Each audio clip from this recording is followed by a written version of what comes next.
ಭಕ್ತಿಯನ್ನ ಪ್ರದರ್ಶಿಸಲಿಕ್ಕೆ, ದೇವರ ಮೇಲೆ ಅಚಲವಾದಂತಹ ನಂಬಿಕೆಯನ್ನ ಇಡ್ಲಿಕ್ಕೆ ಮತ್ತು ದೇವರ ಸಾಕ್ಷಾತ್ಕಾರವನ್ನ ಪಡಿಲಿಕ್ಕೆ ಅತ್ಯಂತ ಸುಲಭವಾದಂತಹ ಸಾಧನೆ ಯಾವುದು ಅಂತ ಹೇಳಿದ್ರೆ ಭಜನೆ. ಬಾರಸಖಿ ಹೋಗುವ ರಾಸ ಕ್ರೀಡೆಯಾಡುವ, ಸಾರ ಸಾಕ್ಷ ಕೃಷ್ಣನು ತಾ ಕೊಳ್ಳಲನೂದುವ.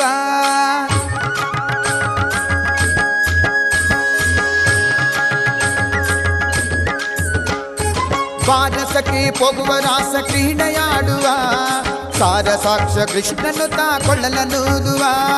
ಕೊಳ್ಳಲನೂದುವ ಕೃಷ್ಣ ಕೊಳ್ಳಲನೂದುವ, ಕೊಳ್ಳಲನೂದುವ ಕೃಷ್ಣ ಕೊಳ್ಳಲನೂದುವ.